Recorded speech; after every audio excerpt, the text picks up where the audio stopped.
Welcome, everyone. Tekking and Barry back again, and it's time once more for the SBS breakdown. SBS, it's time once again for the SBS. What does SBS stand for? It's Shitsumono Boshu Suru. SBS, it's time once again for the SBS. Actually, I should name the bee Boshu, because Shitsumun o Boshu Suru. So the bee is the official mascot of the SBS segment, and his name is Boshu. So there we go. Just set him down right there in the plant. Okay, so SBS Volume 103, this was a very crazy volume because this was the volume that has Luffy achieving Gear 5th and a lot of wild stuff's going on. There's also an added segment in the SBS all about Film Red, but I'm not going to go into that right now, mostly because that has not been translated in its entirety. But so there's like a lot of question and answer stuff about Film Red, but we're just going to be tackling the regular SBS questions for Oda here. Not a lot of crazy info in this one, but we had a lot of artwork. Oda drew sketch artwork of all of the Toby Roppo as well as the All-Stars when they were little, just like he does with a lot of other characters, like what did the warlords look like as kids, that kind of stuff. We also got some artwork of Apu and how his devil fruit really functions, so we got some lot of cool stuff here. So the translations for this SBS come to us from Oro Japan, so I wanted to thank them. I got the pages mixed up though, so I tried to put them in the correct order I believe is accurate, but I still probably mixed up a few pages. Whatever, it doesn't really matter at the end of the day. Let's start off with a question about a mouse. Yes, a mouse. Because remember when Sanji was fighting against Queen, the whole idea of that fight was he was awakening to the powers of the Germa. And Sanji was going through the physical chain of unlocking his exoskeleton and everything. And he was also concerned of whether or not it wasn't just going to be a physical change to his body, but also a mental one. Like he was going to become cold and unfeeling and lacking any empathy, just like his brothers do, right? And so there was the geisha named Osome that we were led to believe Sanji struck for a few chapters. Oh my god, did Sanji strike a woman? He's really losing his empathy, right? He's becoming like his brothers. And there was also a little mouse running around named Chuji, who was Osome's friend. And so at the end of the fight, when Sanji goes into Ifrit Jambe and defeats Queen, he picks up the mouse and hands it to Osome and here you are, my dear. Your mouse friend is unharmed. All right, I'm going to pass out now. And then Sanji floors, and then Osome's the one that gives him first aid and heals him, right? So the question is, I didn't even consider this, but it draws parallels to the mouse that Sanji knew as a little kid in the Germa Kingdom. Sanji didn't have a lot of friends growing up, just a mouse pretty much, and I guess Raizo kind of. And so Sanji would practice his cooking and give the food to the mouse. And then Judge would walk in and be like, "What are you doing? You can't make food for a mouse. You're a Germa prince. You're going to grow up and be a super soldier and fight wars." And Sanji's like, "No, Dad, I want to be a cook when I grow up." And the Judge is like, no one prepared me to be a dad. And then he storms out, right? And then also locks Sanji in an iron mask and throws him in the dungeon. He really wasn't a great dad. Yeah, no. But the question is, was that mouse from Sanji's past related to Chuji, the mouse that Sanji protects at Onigashima? So I'm like, I don't know why you would think that. First of all, I don't think mice live that long. I don't know. Maybe we should do mouse facts for the letter M. But I'm pretty sure mice don't live over 10 years.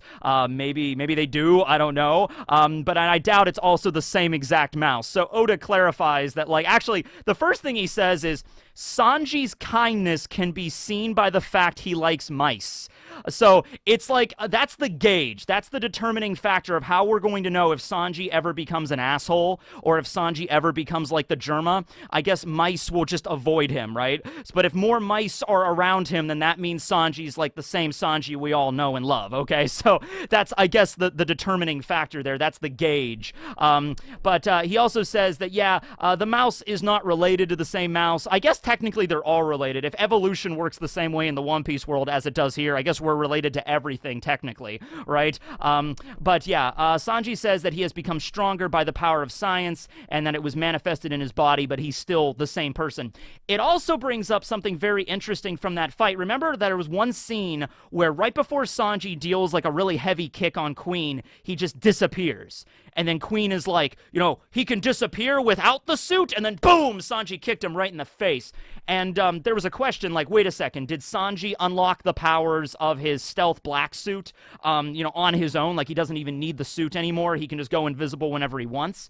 Is that the kind of thing that happened? And Oda clarifies that it isn't. He says he obtained the power to disappear, but be relieved, this is just something based on speed. He cannot use this technique in the bathrooms. So, I kind of am upset that Sanji crushed the raid suit canister, so we can't see, I don't know. I mean, maybe he gave the schematics or gave it over to Frankie and Usopp, and they developed a new canister that has a different outfit with the same technology. No, he has the raid suit canister, but he doesn't like the design. He doesn't like the design of the suit or whatever. So, there was a couple of weeks there where they were waiting for the Fire Festival and they were training and everything like that. Maybe Sanji gave the canister over to Frankie, and he was just like, hey, can you replicate this, but with, my own design? I don't want to have, the Germa symbols on me or whatever, but I want to have the same basic design, same ability to go invisible, but with just a different suit. And Frankie and Usopp would probably be looking at it, and they're like, yeah, we could probably mess around with this, but it's probably not going to be ready in time for the battle. And it wasn't. So Sanji still used the regular stealth black suit for the battle with Onigashima and Kaido and everything, but maybe there's a replica now. Maybe Frankie made another canister, so that's why Sanji crushed it, because he was confident that, Frankie will be able to crack the Germa science. I think he would be able to, especially since Frankie spent 2 years training in Vegapunk's laboratory. We know that Queen and Judge both worked with Vegapunk in the past, so if Judge picked up what he knows about the raid suit technology from Vegapunk's research and, studying under Vegapunk, Frankie studied under Vegapunk too. It all comes back to Vegapunk at the end of the day, so I think that Frankie would be able to replicate a stealth black suit, okay? So I just hope that we'll still see that in the future. But yeah, Sanji basically just has, Dragon Ball Z super speed right now, so he can just zip around. He's not teleporting, he's not going invisible, he's just moving so fast you can't see him, which was honestly something I thought he could do already, but I guess it's just ratcheted up to even a higher degree of speed. He could go, Mach 2, Mach 3, super fast with his ability now. Next question is about Nami. I want to date Nami. Well, don't we all? Can you tell me her phone number in a way that Sanji doesn't notice? And Oda's like, yes, Nami's number is...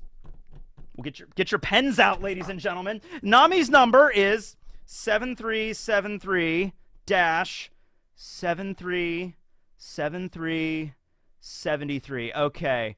However, Oda warns, do not use a smartphone, but a big Den Mushi. And in worst case, Sanji may be the one that's going to you by tracing your phone's location. So it might be, okay, so you call Nami, maybe she'll answer, but maybe Sanji will trace the call. The call's coming from inside the house, and Sanji just busts into your house with Diablo Jambe and just kills you, I guess. I don't know. Wait a second, I actually do have a Den Mushi. Hold on a second here. It's not a big Den Mushi though, but it's the Den Mushi that it's a regular Den Mushi. It's the one that Law used when he was communicating with Doflamingo. Okay, so hold on a second. Just I think it's just a rotary phone. So 73737373, and what are the last two digits? 73. Okay, here we go. I guess. Your call cannot be completed at this time. Didn't go Please through. try again Damn it. later. Okay, well, hey, it was worth a shot, right? Okay, so moving on to the next page, what do we got? All right, this is just a joke about Oda being the enemy of the PTA, or the Parent-Teacher Association. I guess this is a thing. I don't know if this is, seriously, he gets letters all the time. He probably does. The idea is Oda is the author of the most popular manga in the entire world, so, I'm sure he gets letters from angry parents all the time. There was too much violence in this last One Piece chapter. Luffy punched Kaido in the jaw, and now my kids are out there in the yard punching each other in the jaw. Do you know how hard it is as a parent, Oda? And I guess Oda's just sorry. There were entirely too many boobs in the last One Piece chapter, and Oda's sorry. I don't know, but that's a running gag through the SBS. It's talking about Nami's boobs, and then Oda's an enemy of the PTA. Let's see here. That's another reference. There's actually two back to back. Here's one. Hi, Oda. Can you poop? And then Oda's just I pooped so much that I could see a town of Tokyo when I looked down. Damn it. That's impressive. That reminds me of the South Park episode where Randy takes the world's largest crap. Yeah, kind of like that. This SBS is highbrow entertainment, let me tell you. Okay, this one is important. This is all about Raizo's backstory, okay?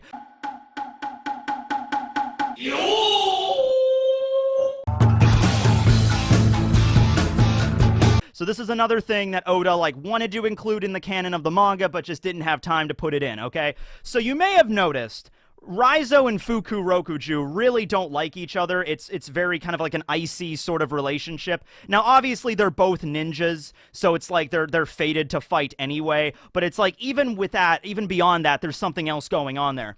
It was also mentioned that Raizo had like a love interest when he was growing up, and then something happened with her, and now he's just this lovelorn ninja, and he's like really sad or whatever. So Oda explains the situation. He says, okay, here's the deal. Raizo, when he was younger, saved Fuku Rokuju's younger sister. Her name was Fukumi. Okay, so I guess like, oh no, Fukumi's been kidnapped by bandits or whatever, and then Raizo shows up and uses his ninja powers and his scroll jutsu, and he saves the day. And then, he saves Fukumi, and then she falls in love with Raizo, okay? However, she's also very sickly, and so she tries to kiss him, like, oh, you're my savior, and tries to kiss him, like falls in love with him. But Raizo freaks out because he's not used to this, and Raizo's just like, I have saved you. And then Fukumi's like, my hero, and goes to kiss. Ah! And then he kind of like tosses her or like knocks her down by accident, mind you. Could have happened to anyone. So I like to think, this is really messed up, but I like to think that like they're on top of a tree, like there's bandits like, kidnapping Fukumi or whatever. And so then Raizo shows up and kills all the bandits and like grabs Fukumi, and then they're on top of a branch or something like, I have saved the day. And then Fukumi's like, yay. And then he freaks out and like tosses her off of the tree, and she like hits the ground, and he's like, oh shit, I'm sorry. Okay. So then she straight up dies. No shit, she dies. And on her deathbed with a broken back, and then she's just there, and she's just like, Raizo, like Fuku Rokuju is there, her older brother, and he's like, oh, please don't die, sister. Who could have done this to you? And she's like, Raizo. And she's actually saying it like she loves Raizo, like Raizo was like her true love or whatever. But the way Fuku Rokuju took it was like, Raizo is the one that did this to me, which isn't inaccurate either. And then that moment was the moment when Fuku Rokuju's head grew. He has this giant forehead, and it was also explained in a previous SBS. Remember Vice Admiral Strawberry? He's the Marine that also has the really large forehead, and Oda explains that it's every time that Strawberry is sad, his forehead grows larger, right? And his forehead is like 7 feet tall. So he's a really sad lad. So like what could have happened to Fuku Rokuju then? So at that moment, in the moment of suffering, when his little sister died and he believes Raizo was the culprit, his head grew like 3 sizes that day, and he's like, Raizo!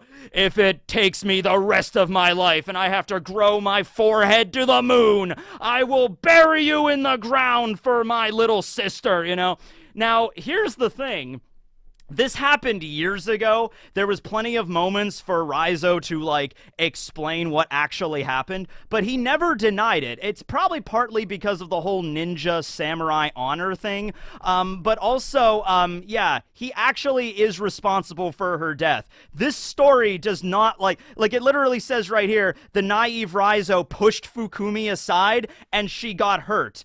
And then he escapes, and then Fukumi's ill, and then she just died. So it is kind of implied that her death is directly caused by Raizo. So Fuku Rokuju's revenge it's not what his sister would have wanted, but like the idea that Raizo is responsible for her death is not wrong either. So Raizo does not make excuses for it. And so he's like, I am just destined to fight Fuku Rokuju at some point. And then I guess he's dead now too. So Raizo is just killing the shit out of this family. You know what I mean? He is just responsible for the deaths of 2 of these people now. Like, Raizo, please, there's enough blood on your hands, Raizo. Please stop.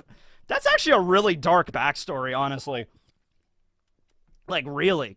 God, I always assumed, because it was mentioned, like, there was a young ninja that, like, Raizo fell in love with, whatever. I always assumed it was Shinobu. I assumed there was, like, some weird love triangle thing going on with, like, Shinobu and Raizo and, like, I don't know, somebody else or some shit. But no, that's the story. That's the story. So, Yeah, Raizo. Damn. All right, so moving on. What's the next one? Oh, this is a fun one.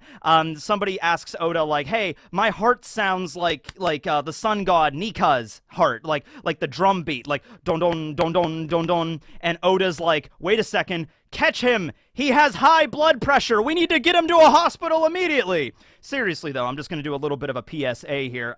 If your heartbeat starts sounding like drums, probably should go see a doctor, like, immediately. You probably should get some tests done, I would say. Let's see. Oh, this is a good one. This is the question of the millennium that everybody kind of assumed already, but Oda's finally clarifying it here.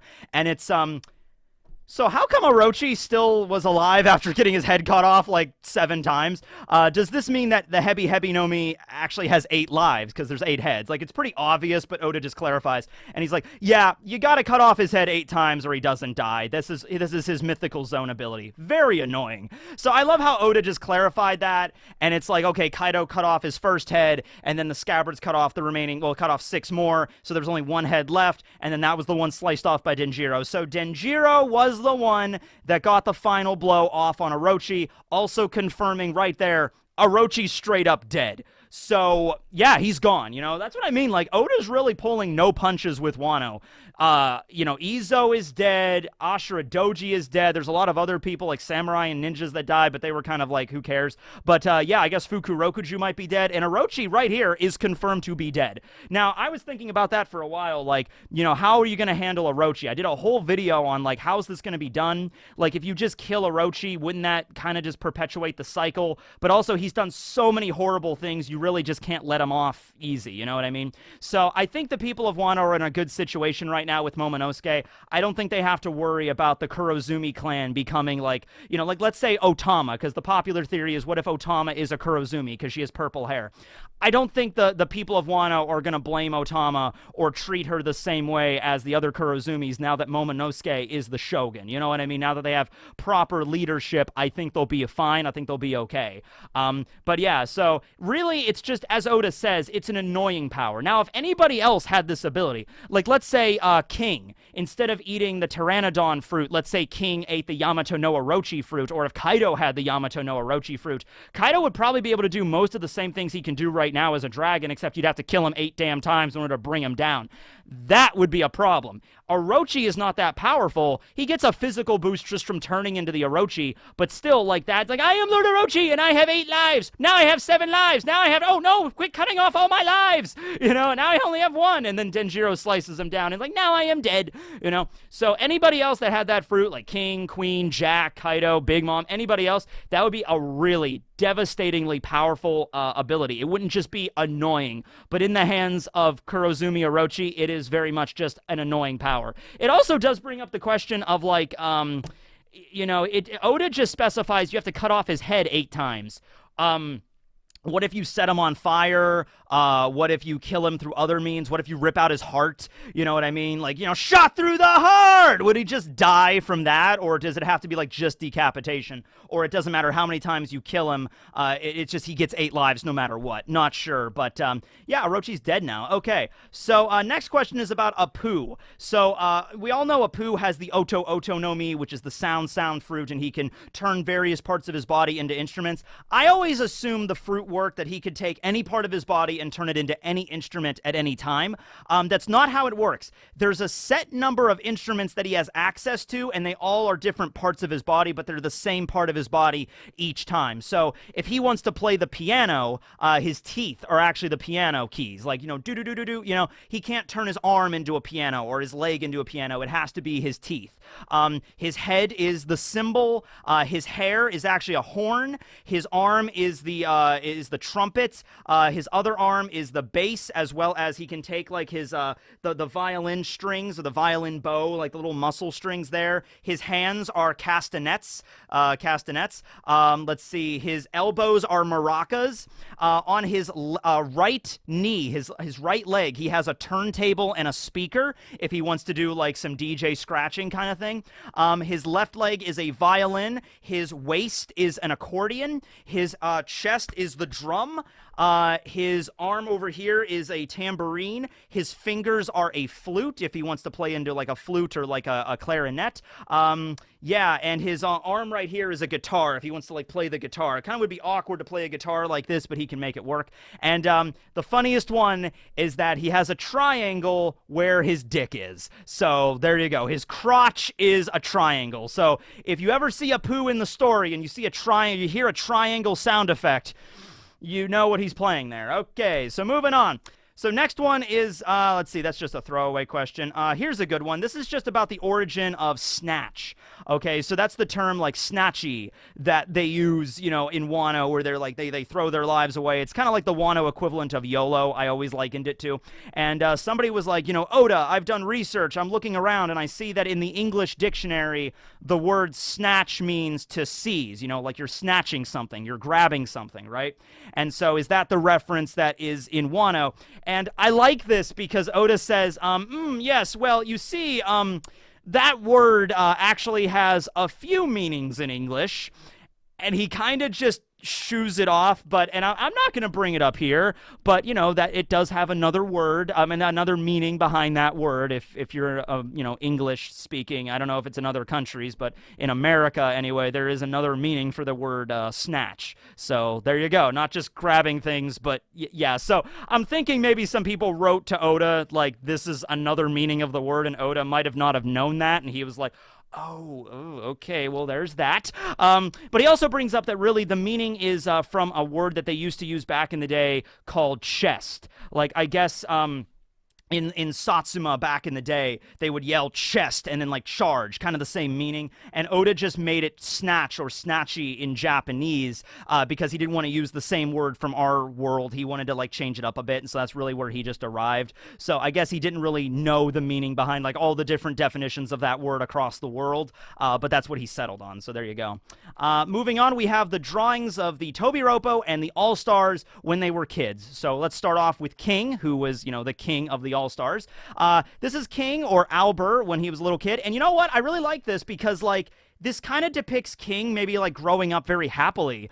Usually whenever you see the backstories of like One Piece characters, like when Blackbeard was a little kid, he was like all beat up and like lonely and sad. King here looks happy. So I like to think that like he was either raised by other Lunarians, like the last few Lunarians in the world, like his parents actually had a chance to raise him. Maybe then the world government attacked and killed his parents and grabbed him and you know, took him off to Punk Hazard for experimentation. I like to think like the shirt he's wearing, it's sort of reminds me of like maybe a Native American garb, so maybe that's like the native clothing of the Lunarians or something, and he has a spear that has like a little feather on it, so like that's like his parents teaching him the culture of the Lunarians and everything. And then everything changed when the world government attacked, and then he was thrown in Punk Hazard, and then he was saved by Kaido, and then he became, you know, a member of Kaido's crew from there on out. So there's still a lot of stuff I want to learn about King's backstory and like the history of the Lunarians and everything, but at least we could be happy to see that he had like at least a happy childhood. He didn't look like he was suffering or like beat up or sad or an orphan or anything like that, right?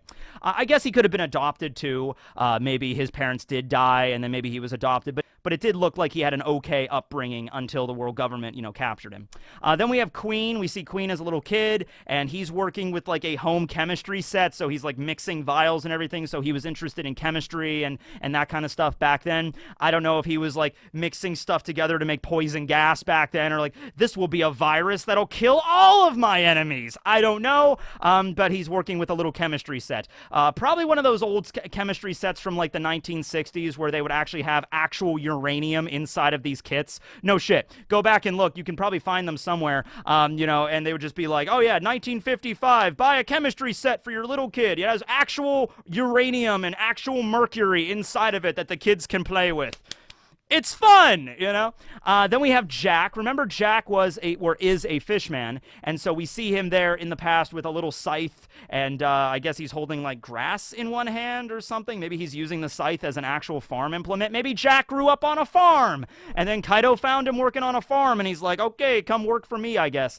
We know Jack joined the crew when he was 8 years old, so this might actually be when Jack joined, okay? So there you go. Then we have the Tobiropo. We see Who's Who as a little kid, training to become a CP9 agent, very much in the same vein as Lucci and Kaku and Blue and O and all the other CP9 agents. They're mostly all orphans. The world government basically goes out in the world, kidnaps orphans, and then throws them into the facility to train them as, Cypherpole agents. That's what they've been doing for a long time. So who's upbringing would be very similar to Lucci's. Then we see Sasaki, who just has like a little paper, like cardboard sword, and he's like, I'm gonna be a pirate when I grow up, and he was a pirate when he grew up.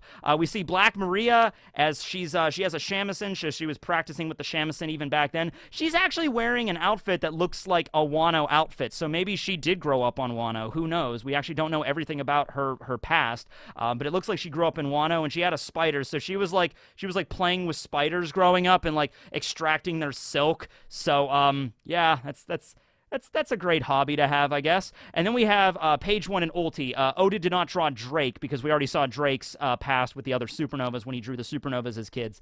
But here we have Ulti in page 1. We see page 1 on the ground with a lump on his head like he was being bullied by the other kids. And then Ulti's like, what happened, brother? He's like, those kids beat me up. And then Ulti's like, oh, the hell they did. And then she picks up like a club with like nails sticking up out of it, and she just goes charging off to like murder some other people. So that's their dynamic. There you go. I think that fits all of their characters pretty well. Yeah. What's next? We already talked about this in I think this was revealed in like a data book or something, but we find out about the past between Yamato and Fuga, who's number 2 of the numbers, right? And Fuga has like horse legs, like he looks like a centaur, right? And it's very different from the other numbers. Like all the numbers kind of look like monsters, but he looks like a little weird. And so it was actually revealed he ate a smile. So I guess Fuga, when he was really hungry, snuck into Kaido's room, and Kaido was like sleeping, and he's like, Woro, woro, woro, woro. Woro, woro, woro, I'm a dragon duck. Woro, woro. And then Fuga like snuck in and like stole one of the smiles and ate one. Thankfully, it was a smile that was a successful smile, so he didn't become a pleasure. He became a gifter, technically, and had the powers of a horse. And because of this, though, Kaido got mad at him because the numbers are not supposed to eat the smiles and threw him into a jail cell, and all the other numbers were making fun of him because he has horse legs. But Yamato was the one person that was like, wow, Fuga, your legs are really cool. You're like a centaur. And Fuga's like, Fuga? Aww. And then they became friends. So there you go. That's nice. Next up is a question about King's ability, the Karyu Udon. And so the name of the attack, is it Curry Udon? And Oda says it is Curry Udon. So King, who's like one of the strongest commanders in the entire story, has an ability where he lights his sword on fire and creates a giant flaming lava dragon, and he's naming it after Curry Udon because Oda says that's not his favorite food. His favorite food is actually flying fish sashimi, but he also likes udon curry. So it's not even King's favorite food. It's like in his top 5. So I want you to think of your favorite food, okay? Now I want you to think of like your 4th favorite food. That's the name of your ultimate technique. It's like, what do I like? I mean, my favorite food, I really like seafood. Like walnut shrimp or something like that. I like hamburgers. Hamburgers are good. Man, I could go for a hamburger right about now. What's a food that I like, but it's not like my absolute favorite? Like, I don't know. Pineapple pizza is good. I'm not always in the mood for pineapple pizza, but I like pineapple pizza. Like, I'm not really in the mood to eat it right now. But, so I was like, my ultimate attack, my ultimate move as an anime character is pineapple pizza! It's just like, it's my 4th favorite food! It's like, that's so kind of funny. Let's see, that's kind of a throwaway question. I think, wait, are we at the end? I think we're at the end here. I think this is the last page. Like, there's some other questions about, like, Oda, Momonosuke's still perverted, right? And Oda's like, yeah. Okay, but here's the question that's at the end here, and it's, what are the Straw Hats' favorite Wano foods? Because they've been in Wano for a long time, like at least a few weeks, at least a month or so, and they've had time to really enjoy the native food of Wano, which is also the native food of Japan, because Wano is based off of Japan, right? So obviously. So basically this person's asking, like, what are the Straw Hats' favorite, like, Japanese cuisines? So I really like this question. So Luffy's favorite food in Wano is Odin. So he just really got on the Odin bandwagon. He was like, Odin, yeah, just like Odin himself. So Luffy really likes Odin. Zoro's is sushi, which makes sense because a lot of his techniques are different cuts of sushi or sashimi. A lot of like cuts that he has. Like I remember like the climbing tower and the reverse climbing tower that Zoro has, his Nitoryu technique with the two swords.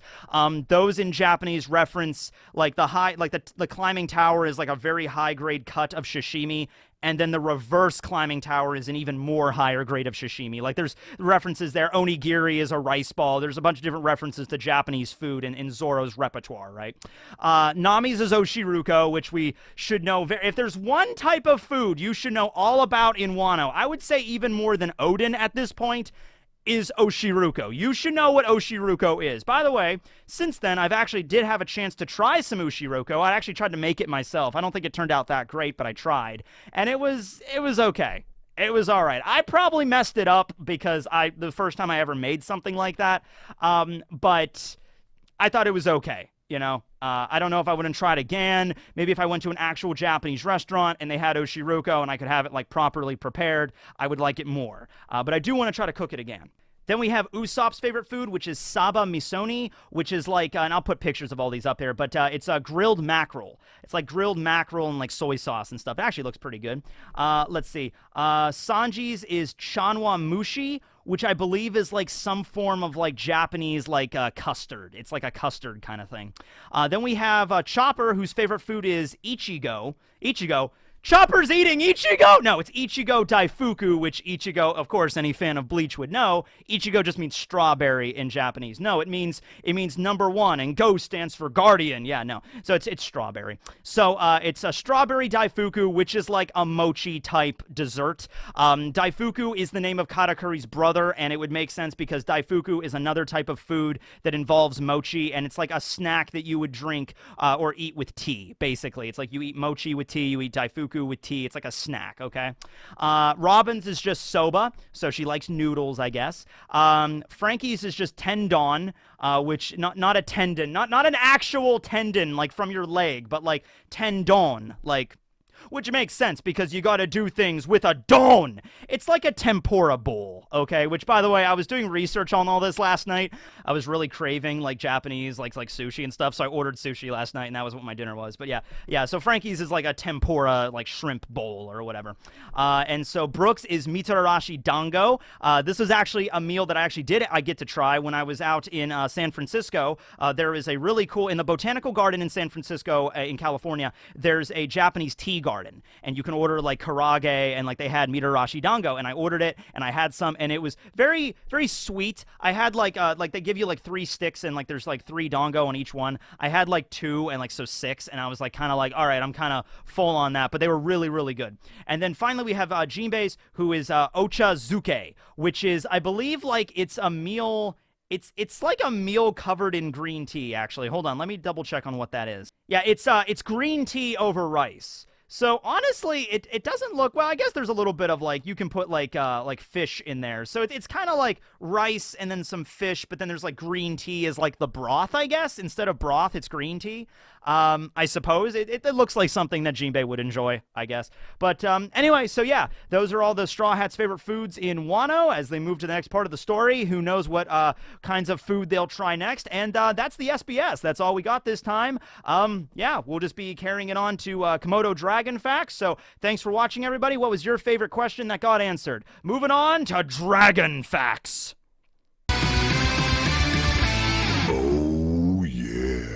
And for this one, I just wrote down a bunch of random Komodo dragon facts, honestly. So here's an interesting one. They can eat up to 80% of their own body weight. Given the fact they are the largest, like, largest monitor lizards walking around on the planet, they're already pretty big. I think they can easily weigh over 100 pounds. So 80% of their own body weight is pretty substantial in one setting there. They like to play a lot, you know, so when they're growing up, you might see 2 Komodo dragons, like, ripping the crap out of each other, but they might just be playing like a lot of other animals.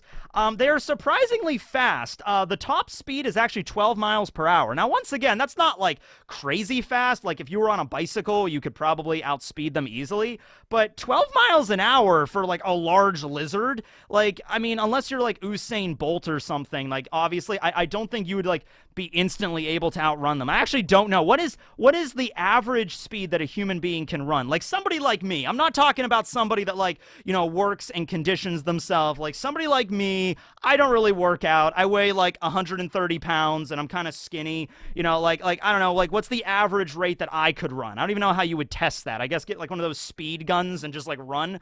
But I imagine running at 10 miles an hour, that wouldn't be easy to like maintain that for a long period of time. Maybe I could. I don't know. I don't know how fast I can run. I don't know. But anyway, and then finally, this one as well. Komodo dragons will sometimes eat their babies, which is unfortunate. But a lot of other animals do, like sharks do that as well. So yeah. So that's kind of a dark note to end the SBS on. But just remember, if you remember one thing from this SBS, just remember, Raizo killed someone, like straight up. And she was like innocent as well. Like he just straight up killed a civilian.